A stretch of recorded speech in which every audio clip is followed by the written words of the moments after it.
Congress is readying for a fight over the future of the U.S. military prison at Guantanamo Bay, Cuba, as members of the House and Senate defense panels draft their versions of the Pentagon's budget for the coming fiscal year. Democrats on the House Armed Services Committee have staked out their position on Guantanamo Bay and proposals attached to their $708.1 billion version of the fiscal 2019 defense spending bill. Released Friday, their plan would prevent the full closure of Guantanamo and continue the long-standing congressional ban on transferring detainees to prisons on U.S. soil. But House Democrats also are calling for a ban on the construction of a new high-value detainee complex at the detention facility. The complex would be a critical piece of the Trump White House's plans to prepare the 9/11-era military prison to detain some of the more than 400 Islamic State terrorists currently held by U.S.-backed Syrian and Iraqi forces. House Republicans on the Defense Committee generally support the White House plan, but they did not specifically address Guantanamo's future in their $717 billion version of the Pentagon's spending package. Committee staffers with the Republican majority declined to comment Friday as to why there is no change to Guantanamo policy in the Republican version of the spending bill, a committee staffer told reporters on Capitol Hill. Members of the Senate Armed Services Committee, meanwhile, plan to hammer out the details of the Defense Department's fiscal 2019 spending package behind closed doors this month. All of the Senate Defense Panel's subcommittee markups and full committee markups will be closed to the public, committee staffers announced Thursday. Aside from Guantanamo, members of the House Defense Panel are pushing to block any foreign military sales to Turkey. The language in the House draft would bar the White House and the Pentagon from taking any action to execute the delivery of a foreign military sale for major defense equipment, to anchor pending Pentagon review of the increasing strains of Washington's ties with the NATO ally. Turkey and the U.S. have been at odds since Washington's decision to back Kurdish militias in Syria and Iraq. Ankara characterizes the militias as terrorist groups. Turkey also strained U.S. relations after tentatively agreeing to purchase Russian S-400 anti-missile systems rather than American-made weaponry. On the domestic side, House Democrats are calling for $117 billion to restore military readiness among the services. The majority of the funds would go toward U.S. fighters and warships, which have been plagued by fatal accidents over the past several months. The Air National Guard on Thursday identified 9 officers and senior airmen who died Wednesday in a C-130 cargo aircraft crash in Savannah, Georgia. The flight crew was taking the aging aircraft on its final flight before retiring it.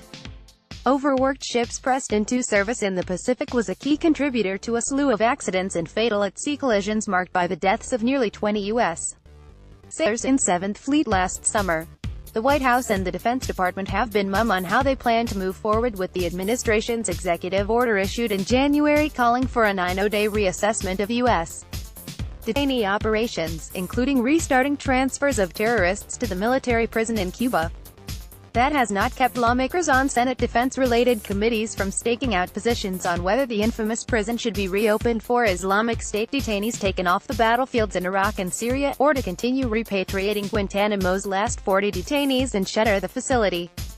Lindsey Graham, South Carolina Republican, publicly pressed Attorney General Jeff Sessions in April for his personal assurances to help keep Guantanamo open for business. "Do you think they are ever going to use it again in my lifetime, Mr. Graham asked Mr. Sessions last month during a Senate Appropriations Committee hearing on the Justice Department's fiscal 2019 budget. "I do not know.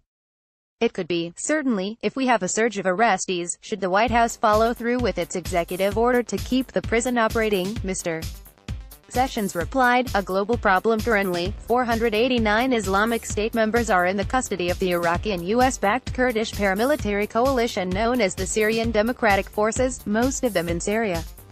The SDF, with the backing of American artillery and air power, liberated the Islamic State's de facto capital of Raqqa, Syria, from the terrorist group's control last year. They are in a makeshift jail. They are going to get out of prison, and these are real hardcore killers," Mr. Graham said during April's hearing of Islamic State detainees in Iraq and Syria. 2 of those detainees in Syria are reportedly part of a group of British nationals dubbed the Beatles, who beheaded U.S. journalists James Foley and Stephen Sotloff and American aid worker Peter Kassig. "I would appreciate it if you would push the administration to live up to the president's promise about the prison," Mr. Graham told Mr. Sessions, who said he would carry that message to the White House. Defense Secretary James Mattis on Thursday sent to the White House the findings of the Guantanamo review and policy recommendations ordered by the Trump administration in January. Pentagon Press Secretary Dana White confirmed Friday that the White House had received Mr. Mattis' recommendations, but she declined to provide more details. He did submit it, and ultimately the White House will decide how we move forward with the policy, Ms. White said during a Pentagon briefing. Mr. Mattis' recommendation reportedly provides our warfighters guidance on nominating detainees for transfer to Guantanamo detention should that person present a continuing, significant threat to the security of the United States Navy. CMDR. Sarah Higgins, a Pentagon spokeswoman, told Voice of America this month. Without any decision or further guidance from the executive branch for Guantanamo, the Pentagon policy of repatriation of detainees introduced under the Obama White House will continue, Ms. White said. We are trying to encourage countries to take back their citizens. We will continue to push that, because it's important that we have a coalition. Violent extremism is a global problem, and we need global action. And therefore we need nations to accept their citizens back, she said. Saudi national Ahmed Mohammed Ahmed Haza al-Darbi, who pleaded guilty in 2014 to a 2002 al-Qaeda bomb attack on a French oil tanker off the coast of Yemen, was the first Guantanamo detainee to be repatriated under the Trump administration. Riyadh confirmed that al-Darbi was returned Wednesday to Saudi Arabia. Mr. Trump has made clear his plan to put the George W. Bush-era prison at the forefront of the White House strategy to deal with foreign fighters captured in Iraq and Syria, countering the Obama administration's effort to shutter Guantanamo. Opponents of the prison said the enhanced interrogation techniques, such as sleep deprivation, extreme isolation and waterboarding, used at Guantanamo and other black sites, were tantamount to torture. Obama-era officials argued that the prison had become a lightning rod for anti-American rhetoric and represented a call to arms for jihadis. I would urge, for you and the administration to not provide another opportunity for terrorists to be able to use Guantanamo as a recruiting tool, by filling it with new Islamic State detainees, Sen.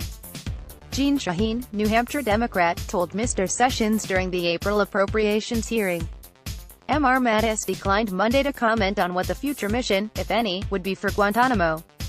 The four-star general reiterated that, whatever operations carried out at the prison going forward, I am absolutely certain that there is not one thing going on down there that would not be in accordance with the international protocol, he told reporters.